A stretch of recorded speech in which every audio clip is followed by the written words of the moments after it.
پہلے تو میں نے مسلمانوں کے اخلاق سنے تھے، اب تو میں نے دیکھ بھی لیے، پر یہ بتا جب 12,000 آیا تھا جان کیوں نہیں چھڑائی؟ تو حضرت چارہ کاٹتے کاٹتے رو پڑے، فرمانے لگے تو نہیں نہ جانتا یہ بیٹیاں سانجھی ہوتی ہیں، پتہ نہیں نا، میرے رسول پاک نے تو حاتم تائی کی بیٹی کے سر پہ کپڑا رکھ کے کہا تھا بیٹیاں برابر ہوتی ہیں،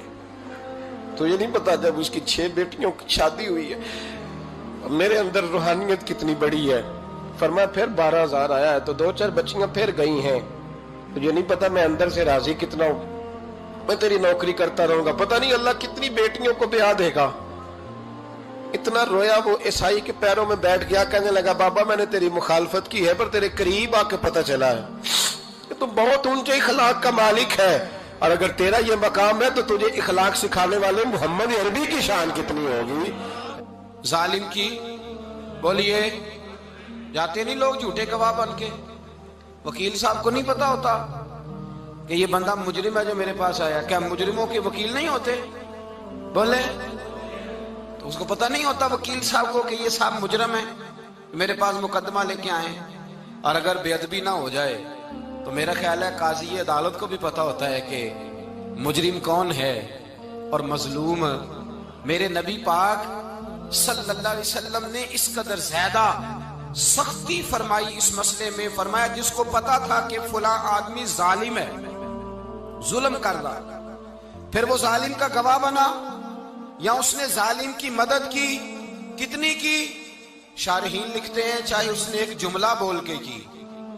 چاہے ایک، سارے بولیے، چاہے ایک غریب کو اس نے ظلم کیا تو کہتے ہیں علاج یہ سی، چاہے ایک جملہ بول کے کی، شارحین اس حدیث کی شرح میں لکھتے ہیں ایک جملہ بول کے چاہے مدد کی، جس بندے نے کسی ظالم کی مدد کی کسی مقدمے میں یا کسی صورت میں اور اسے پتا تھا یہ ظالم ہے، میرے نبی پاک صلی اللہ تعالی علیہ وسلم فرماتے ہیں اگر اس نے مدد کی، ابھی ظالم کی بات نہیں ہو رہی، ظالم کے مددگار کی بات ہو رہی، اگر کسی نے ظالم کی مدد کی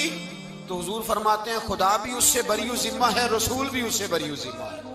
سنبھال کے رکھے اپنی نمازیں، قربانیاں، حج، زکوٰۃ سنبھال کے رکھے۔ اگر ظالموں کا مددگار ہے، الیکشن آ لینے دے، آپ کو نظر آ جائے گا کون کون ظالموں کا مددگار ہے، نظر آ جائے گا، اپنی جیب سے لوگ پیسے دے کے ظالموں کی مدد کریں گے، ان کے فلیکس چھپوائیں گے، بورڈ لگوائیں گے، جیبوں سے پیسے دے کے۔ ہم نے خود آگ لگائی ہے چمن میں اپنے، بے سبب گردشی ایام کو الزام نہ دو، ہم نے خود نور کا ظلمت سے کیا ہے سودا، کر کے توہین سحر شام کو الزام نہ دو۔ ظالموں کے مددگار میدان میں آ گئے، یہ چھوٹا لفظ نہیں، میرے حبیب پاک صلی اللہ علیہ وسلم نے فرمایا جو ظالم کا مددگار ہے سن لے جو سجن کے ساتھ کچہری جاتا ہے، وہ یاد رکھے جو دوست کا گواہ بنتا ہے، وہ یاد رکھے جو کہتا ہے میں مانگی گیا تھا، مجھے بلایا گیا تھا قبضہ چھڑانے کے لیے کسی غریب بیوہ کی جائیداد پہ، کب وہ سن لے تو مدد کر کے نہیں آیا، تو خدا کے ذمے سے نکل گیا ہے۔ رسول پاک نے فرمایا تیرا میرا تعلق ختم ہو گیا، تو ظالم کا مددگار ہو گیا، پھر تو کہتا میں بے چین ہوں، میں بے قرار ہوں، میں آزمائش کا شکار ہوں، پلٹ کے دیکھ تو صحیح تیرا گناہ کتنا بڑا ہے۔ میرے نبی پاک صلی اللہ علیہ وسلم کا ایک اور فرمان سن لیں، ابن ماجہ ابو داؤد میں موجود ہے، اس حدیث کو آپ نے یاد کر لینا ہے، کر لیں گے انشاءاللہ، سارے کہیے انشاءاللہ، کر لیں گے یاد۔ حضور صلی اللہ علیہ وسلم نے فرمایا اگر تو ظالم کی مدد کرے گا نا، یہ لفظ دل کی تختی پہ لکھ لینا، یہ مکافات عمل ہے، مکافات عمل دنیا، ادھر کرو گے تو ادھر بھرو گے۔ فرمایا اگر تو کسی ظالم کی مدد کرے گا، سن لے حضور کا فرمان ہے، اگر تو ابن ماجہ ابو داؤد سیاہ میں موجود ہے، فرمایا اگر تو کسی ظالم کی مدد کرے گا تو رب تعالیٰ مرنے سے پہلے پہلے تیرے اوپر بھی ظالم کو مسلط کر دے گا، تیرے اوپر بھی ایک دفعہ ظلم ضرور ہوگا اگر تو ظالم کی، وہ کسی صورت میں بھی ہو سکتا ہے، کسی صورت میں بھی، تیرا بیٹا ہی اٹھ کے ظلم کر دے گا، تو الجھ جائے گا، کسی نہ کسی جگہ تیرے لیے تباہی کا سامان ہوگا، تیرے اوپر ظلم ہوگا، اس لیے کہ تو ظالموں کا مددگار ہے۔ چاہیے یہ تھا کہ تو مظلوم کی مدد کرتا، انسانی ایمانی یقین کا فریضہ سر انجام دیتا،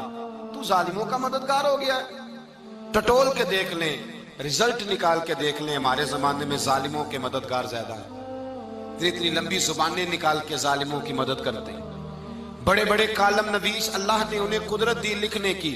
تو اپنا قلم ظالموں کی مدد میں خرچ کرتے ہیں۔ وہ لوگ جن کو اللہ تبارک و تعالیٰ نے قدرت دی، ہمت دی، طاقت دی، کچھ لوگ ان کے حلقہ احباب میں، وہ اپنے لوگوں کو استعمال کر کے ظالموں کی مدد کرتے ہیں، ظالموں کی مدد کرتے ہیں۔ میرے نبی کریم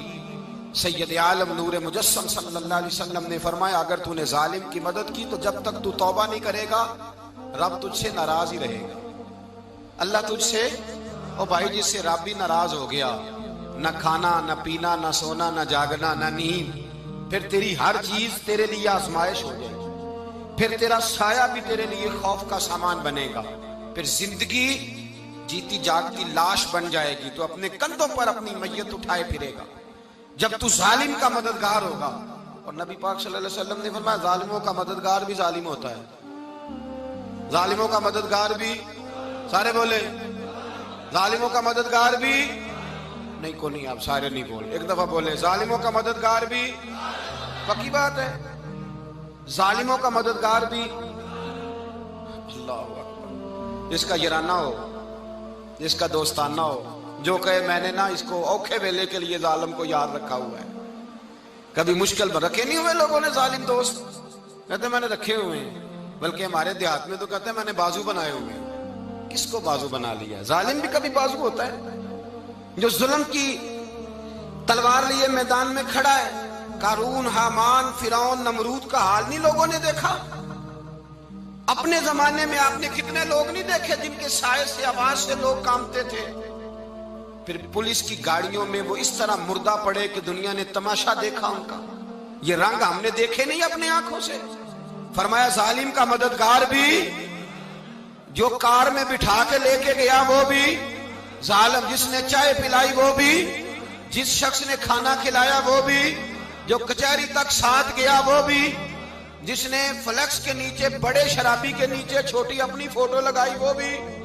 جو ووٹ کی پرچی ڈالنے گیا وہ بھی۔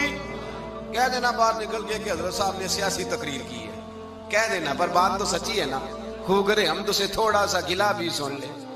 خو کرے ہم تو سے تھوڑا سا بھی گلا۔ امام مالک کے پاس ایک بندہ آیا، اس نے کہا حضور میں درزی ہوں، ایک ظالم بادشاہ مجھ سے کپڑے سلواتا ہے، میں تو ظالموں کا مددگار نہیں نا۔ ایک ظالم بادشاہ مجھ سے، حضور میں تو مددگار نہیں نا ظالموں کا، جو فرمایا ظالموں کا مددگار بھی ظالم ہوتا ہے، تو کپڑے لے کے آتا ہے میں سی کے دے دیتا ہوں، ذمہ داری نہیں۔ یہ ایک آدمی دکاندار ہے، اس سے کوئی بندہ چیز خریدنے آئے گا تو تھوڑی کہے گا میں نے نہیں دینی، تو دے گا۔ کوئی بندہ اگر کسی شخص سے کوئی کام کہتا ہے جو اس کی فیلڈ ہے، اس کا شعبہ ہے، اس کا معاش کا وہ سلسلہ ہے، کہتے ہیں یا رسول اللہ صلی اللہ علیہ وسلم ظالموں کا مددگار بھی ظالم، حضور نے فرما دیا۔ تو امام مالک سے بندے نے مسئلہ پوچھا، دل کی تختی پہ لکھنے والی باتیں ہیں، کہا حضور میں درزی ہوں، ظالم کپڑے سلواتے ہیں، میں تو مددگار نہیں نا۔